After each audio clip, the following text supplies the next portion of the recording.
오늘은 누가복음 8장 22절로 25절까지의 말씀을 통하여서 예수님께서 우리에게 너희 믿음이 어디 있느냐라는 질문 앞에 답하는 시간 되길 소망합니다. 우리는 이 땅을 살아가면서 늘 무언가를 믿고 살아갑니다. 예를 들어서 우리가 어느 목적지에 도착하기 위해서는 몇 호선 지하철을 타고 몇 번 버스를 타야 된다. 이런 거 우리가 경험적으로 알잖아요. 우리가 이 땅에 살아가면서 그 버스를 타고 그 지하철을 타면 그 목적지에 간다는 것을 믿기 때문에 그 지하철을 타고 버스를 타는 겁니다. 이런 믿음과 확신은 우리가 지식이나 그 지식을 활용했을 때 경험되어지는 결과를 가지고 우리가 얻게 되죠. 근데 문제는 하나님을 믿는 믿음, 신앙 안에서의 믿음은 그렇게 지하철 노선도나 버스의 노선을 이해하고 경험함으로써 얻는 믿음과는 좀 차이가 있다는 것입니다. 이해나 지식을 가지고 얻을 수가 없기 때문이죠. 이런 유명한 얘기가 있습니다. 내가 하나님을 다 안다면, 내가 다 이해했다면 그 하나님은 더 이상 하나님이 아니다. 그러니까 세상적인 믿음은 내가 이해하고 경험할 때 그것을 확신하게 되는 것을 믿음이라고 하지만 신앙에서의 믿음은 나의 이해와 경험을 바탕으로 하는 확신과는 전혀 다른 방식으로 얻어지기 때문입니다. 그렇기 때문에 하나님은 우리에게 이해하라 라고 말하지 않고 믿어라 라고 말씀하시는 것이죠.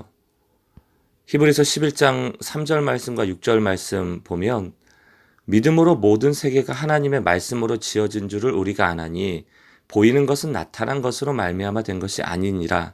이 말씀의 그 순서를 좀 보면 하나님이 어떻게 세상을 만들었는지 알았고 이해했기 때문에 믿어진 것이 아니고 믿음으로 모든 세계가 하나님의 말씀으로 지어진 줄을 알았다. 믿음이 알게 한다라는 것이에요. 내가 이 지하철을 타봤더니 그 목적지까지 가더라. 그것을 알므로 믿는 세상적 믿음과는 다른 것이죠. 그러므로 11장 6절에 믿음이 없이는 하나님을 기쁘시게 하지 못한다. 하나님은 우리에게 이해하지 못하면 내가 기뻐하지 않을 거야 이렇게 말씀하시는 것이 아니고 믿음이 없이는 하나님을 기쁘시게 하지 못하나니 하나님께 나아가는 자는 반드시 그가 계신 것과 또한 그가 자기를 찾는 자에게 상 주시는 이심을 믿어야 된다. 이런 맥락으로 보면 우리가 살아가면서 세상적인 믿음을 획득하는 방식도 있지만 신앙 안에서 하나님을 믿는 믿음을 획득하는 방식도 있다는 거예요. 이런 의미에서 보면 하나님을 믿는 믿음의 반대말이 뭘까? 그것은 불신, 의심 이런 것들로 이야기할 수도 있겠지만 현실을 믿는 믿음, 하나님을 믿을 것인가, 현실을 믿을 것인가. 그러니까 우리의 신앙에서는 믿음의 저울이 있는데 한쪽 편에는 현실이 올라와 있고 한쪽 편에는 하나님이 올라와 있다. 이렇게 좀 우리가 상징적으로 생각할 수도 있어요. 현실을 믿어버리면 현실이라는 무게추가 무거워져 버리면 하나님을 믿을 수 없는 것이고 하나님을 믿는 믿음의 저울의 추가 무거워지면 현실을 극복할 수 있는 것이죠. 그런 의미를 보면 믿음이라는 것은 이 땅에서 하나님 나라 방식대로 사는 삶이기 때문에 세상적인 눈으로 봤을 때 그 믿음의 삶은 좀 위험해 보이기도 하는 거예요. 그러니까 우리가 걸어가는 길은 하나님이 우리를 보호하시기 때문에 그 믿음의 삶은 분명히 안전하지만 세상적으로 보았을 때는 지식과 알을 전제로 하지 않기 때문에 저거 위험한데 혹시 안 되면 어떡하지? 이런 마음을 가질 수 있는 모험이고 항해라고 할 수 있는 것이죠. 한번 히브리서 11장 7절 8절 말씀을 보세요. 믿음으로 노아는 아직 보이지 않는 일에 경고하심을 받아 경외함으로 방주를 준비하여 그 집을 구원하였다. 한쪽 저울에는 보이지 않는 그 경고가 있어요. 다시 말해 현실적으로 봤을 때는 경고가 실제적으로 보이지도 않는데 빗방울 한 방울 떨어지지도 않는데 방주 지으면 안 되는 것이죠. 그게 현실이에요. 그러나 노아는 하나님을 경외하는 믿음을 더 무겁게 여겼기 때문에 그 경고가 보이지도 않았음에도 불구하고 믿음으로 방주를 만드는 것이죠. 11장 8절도 보십시오. 믿음으로 아브라함은 부르심을 받았을 때 순종하여 장래 유업으로 받을 땅에 나갈새 갈 바를 알지 못했다. 자, 믿음의 저울의 한쪽 편에 현실이 올라와 있어요. 그 현실은 뭡니까? 갈 바를 알지 못하는 거예요. 그 믿음이 무거워져 버리면 아무 일도 일어나지 않습니다. 아브라함은 순종하여 그 땅으로 갈 수 없었을 거예요. 그러나 아브라함은 다른 한쪽 그 믿음의 저울에 저울추가 무거웠어요. 그게 뭡니까? 하나님의 부르심을 믿은 거죠. 그렇기 때문에 현실적으로는 갈 바를 알지 못했지만 그 길을 향해서 나갈 수 있었다는 겁니다. 히브리서 11장 24절 말씀도 보십시오. 믿음으로 모세는 장성하여 바로의 공주의 아들이라 칭함받기를 거절하였다. 한쪽의 저울추에는 이집트의 왕자라는 현실이 있어요. 그거 붙잡아야 되잖아요. 그 믿음이 강해지면 이집트 왕자로서의 삶을 포기하지 못해요. 그러나 모세는 믿음으로 하나님이 나를 이스라엘의 구원자로 세우셨다는 소명으로 오히려 이집트의 왕자 되기를 거절한 것이죠. 다시 한번 강조합니다. 믿음은 이 땅에서 하나님 나라의 방식대로 사는 삶이기 때문에 믿음의 삶은 하나님을 무겁게 여기면 안전하지만 현실을 무겁게 여기면 위험해 보이는 모험이고 항해처럼 여겨질 수 있는 것입니다. 나눔 주제가 이렇습니다. 오늘 설교를 통해 믿음에 대해서 새롭게 알게 된 내용이 있다면 서로 자유롭게 나눠보시면 될 것 같아요. 또 홀로 계시는 분들은 내가 오해하고 있었던 믿음은 무엇인지를 점검해 보시면 되겠습니다. 이런 맥락에서 오늘 예수님이 하신 질문의 본질을 좀 찾아볼 필요가 있어요. 누가복음 8장 24절 제자들이 나와 깨워 이르되 주여 주여 우리가 죽겠나이다 한데 예수께서 잠을 깨사 바람과 물결을 꾸짖으시니 이에 그쳐 잔잔하여지더라. 이 본문의 배경은 아실 겁니다. 예수님과 함께 배를 타고 가던 중에 허리케인과 같은 광풍을 만난 것입니다. 제자들이 도저히 감당할 수 없었기 때문에 예수님을 깨웠고 예수님께서 그 광풍을 잠잠케 하심으로 제자들을 살려주셨다는 이야기죠. 이것만 보면 별 문제가 없어요. 두려움 앞에 있었고 예수님께 요청했고 예수님이 그 두려움을 없애주셨다. 그런데 이상하게도 누가복음 8장 24절 그 다음에 예수님께서 제자들을 꾸짖습니다. 제자들에게 이르시되 너희 믿음이 어디 있느냐. 이게 점잖게 얘기한 것 같지만 평행 구절인 마가복음 4장 40절에 가보시면 이에 제자들에게 이르시되 어찌하여 이렇게 무서워하느냐. 두려움에 대해서 꾸짖는 거예요. 너희가 어찌하여 믿음이 없느냐. 믿음이 없는 것에 대해서 꾸짖는 거예요. 우리는 보통 이 본문을 보면 이 말씀에 대해서 잘못 적용을 해요. 어떤 식으로 적용하냐면 그래 우리는 광풍 앞에서도 두려워하지 않는 그런 사람이 돼야지. 예수님이 함께 계시기 때문에 우리는 광풍을 무서워하지 않는 그런 용감한 사람이 될 수 있어. 그래 결단하자 다짐하자. 광풍이 와도 두려워하지 않는 그런 사람이 되자. 아멘 아멘. 혹시 이것을 옳은 적용으로 보고 지금 같이 따라서 아멘 하신 분이 계시는지 모르겠어요. 그러나 이것은 말씀에 대해서 잘못 적용한 것입니다.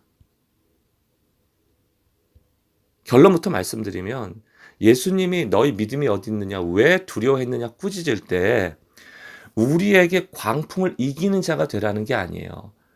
우리가 인생의 광풍을 만나고 항해에서 광풍을 만날 때 그 미친 바람, 허리케인을 이길 수 있는 사람은 아무도 없습니다. 광풍 앞에서 두려워하지 않을 사람이 아무도 없어요. 지금 예수님이 꾸짖는 것은 너희가 왜 광풍을 이기지 못했느냐를 꾸짖는 것이 아니고 예수께서 광풍을 이길 수 있는 자인데 왜 예수 곁에 있으면서 두려워했느냐를 지적하시는 겁니다. 예수님이 계시는데 두려워한 그 제자들에게 믿음 없음을 얘기를 하는 거예요. 예수를 믿으라는 거예요. 예수를 믿으라는 거예요. 현실적으로 광풍을 믿어버리니까 두려움이 왔는데 믿음의 저울이 너희에게 있으니 현실적인 광풍을 믿지 말고 한쪽 편에 예수를 믿음으로 그 두려움에서 벗어나라는 거예요. 오늘 설교 말씀을 듣는 사랑하는 성도 여러분들, 우리가 성경을 읽으면서 의욕이 앞서서 내가 광풍을 이기는 것을 믿음으로 여기신 분들 혹시 계시지 않아요? 내가 광풍을 이기는 용감한 사람이 되어야겠다라고 적용하신 분들 계시지 않습니까? 포기하셔야 돼요. 우린 광풍 못 이깁니다. 누구만 이길 수 있어요? 예수만 믿을 수 있어요. 그러므로 우리에게 요청되어지는 것은 예수를 믿으라는 거예요. 예수를 믿고 광풍을 이겨내라는 것이지 내가 광풍을 스스로 이기는 자가 되라는 것이 오늘 말씀의 적용점이 아니라는 것입니다. 이런 맥락에서 우리가 하는 기도도 점검해 봐야 돼요. 우리가 늘 기도를 어떻게 해요? 광풍을 이기는 자가 되게 해달라고 기도하잖아요. 못 이깁니다. 우리가 기도해야 될 것은 예수를 믿게 해달라고 기도해야 돼요. 그분만이 광풍을 이길 수 있기 때문입니다. 지난주에 보았던 소경의 기도를 보세요. 소경들도 도움을 요청했어요. 눈을 뜨게 해달라고 요청했습니다. 오늘 제자들도 우리를 광풍에서 이기게 해달라고 도움을 요청하는 거예요. 똑같이 도움을 요청하는 것이지만 달라요. 소경들은 두려워하지 않았어요. 예수님이 유일하게 우리의 눈을 뜨게 할 수 있는 분임을 믿고 요청을 한 것이고, 제자들은 도와달라고 요청했지만 이미 광풍이 우리를 죽일 것이라는 믿음을 가지고 예수님께 요청했기 때문에 그 안에 두려움이 있었던 것입니다. 소경의 기도에는 두려움이 없었어요. 왜? 예수를 믿었기 때문에. 하지만 제자들의 기도에는 두려움이 있었습니다. 왜? 광풍을 믿었기 때문에. 오늘 메시지는 너의 믿음의 저울에서 현실을 믿을 것이냐, 하나님을 믿을 것인가 결정하라라는 요청함입니다. 우리의 기도를 점검해 보세요. 우리의 기도가 소경의 기도입니까? 정말 두려움 없이 예수를 믿는 믿음의 기도입니까? 아니면 제자들의 기도입니까? 광풍을 믿으면서 예수님께 나아갈 때 혹시라도 이 광풍을 이길 수 있나 예수님? 이렇게 의심의 기도로 나가는 기도가 혹시 나의 기도 아닙니까? 두려움에 빠져 하는 기도가 우리의 기도 아닙니까? 염려와 두려움, 그것은 예수를 믿는 믿음과 함께 할 수 없습니다. 염려와 두려움 가운데 기도할 수 없어요. 예수를 믿음으로 두려움에서 떨쳐내고 그분께서 행하실 수 있음을 믿고 기도하시는 우리 모두가 되어야 될 것입니다. 오늘 말씀을 통하여서 우리가 어떤 기도를 해야 될 것인가? 내가 광풍을 이기는 자가 아님을 알고 늘 예수께서 광풍을 이기신 분이심을 믿고 겸손하게 기도해야 된다는 것입니다. 첫 번째, 내가 하늘의 시민권자임을 날마다 잊지 않게 하여 달라고 기도하시고요. 두 번째, 세상 그 어떤 것보다 예수님을 믿고 의존하게 하옵소서라고 기도하시고요. 세 번째, 내가 직면한 현실의 문제보다 하나님이 크심을 믿고 기도할 수 있도록 여러분 간구하시기 바라고요. 네 번째, 내가 광풍을 이기는 것이 아님을 알고 늘 예수님 믿고 그분 아래서 겸손하게 해달라는 기도를 해야 될 줄 압니다. 나머지 시간에 좀 홀로 묵상하시고 또 소그룹 안에서 함께 나누고 기도하는 은혜의 역사가 있길 바랍니다. 소그룹을 인도하실 분들은 아래의 순서를 따라서 인도하시면 되겠습니다.